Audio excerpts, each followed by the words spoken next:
Jasper, what are you making of events tonight? And remind us of the background to this.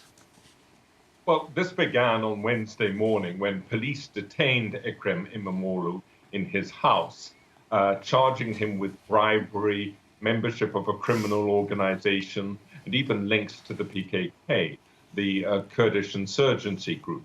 Now, many saw these charges as bogus. Human Rights Watch said they were politically motivated, and they accused President Recep Tayyip Erdogan of weaponizing the criminal justice system.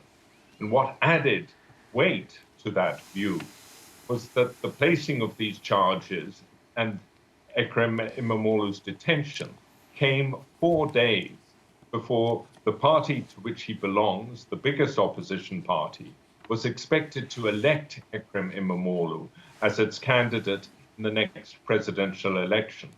Now, the next elections are scheduled for 2028, but to run in them, Erdogan would have to change the constitution, as the constitution limits Erdogan to only 2 terms of office. Now, Erdogan doesn't have the votes in parliament to change the constitution, but he can avoid that by calling early elections. And this is what he's expected to do. Although no date has been announced, the opposition is preparing for early elections. Now, in elections, Erdogan tends to get 51, 52, sometimes 53% of the vote. That means nearly half the electorate votes against him.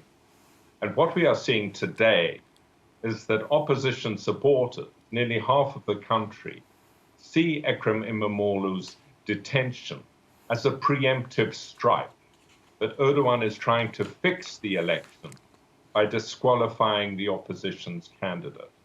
And one has to say that Imamoglu is a strong candidate. He has won Istanbul, the biggest city in the country, 3 times. He's a man of enormous charisma. Erdogan does have reason to fear him. Well, also, you must note the parallels, the sense of déjà vu going back almost 3 decades to Recep Tayyip Erdogan as mayor of Istanbul, being detained, spending months in prison, having a wealth of support around him. He said they were trumped-up charges. It took him to the presidency. Where do you see the momentum going here, Jasper? Well, the big question is, can the protests, which are now on their 3rd night, can these be sustained until the opposition actually achieves its goal? You know, last night, the leader of the opposition party, Özgür Özel, called on people to take to the street, but peacefully, he stressed, to claim their rights. And tonight, opposition supporters appear to be heeding that call.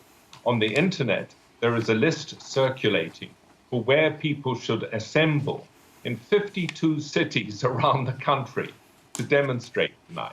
So clearly the opposition means business. This afternoon, Erdogan said, "We will not give in to vandalism or street terrorism." That's what he called these protests. So the 2 sides are locking horns. Now, you referred to the Gezi Park protests of 2015. They went on for 2 weeks, and ultimately, the riot police did manage to clear the protesters from Gezi Park. But although the police won, Erdogan decided not to turn that park into a shopping complex, which is what he had planned and which started the demonstrations. So, in a sense, the opposition won. And similarly here, the police might manage to crush these demonstrations ultimately. But Erdogan might be damning. He may have to let the opposition choose its own candidate. Jasper, good to talk to you. Jasper Mortimer, our correspondent in Ankara.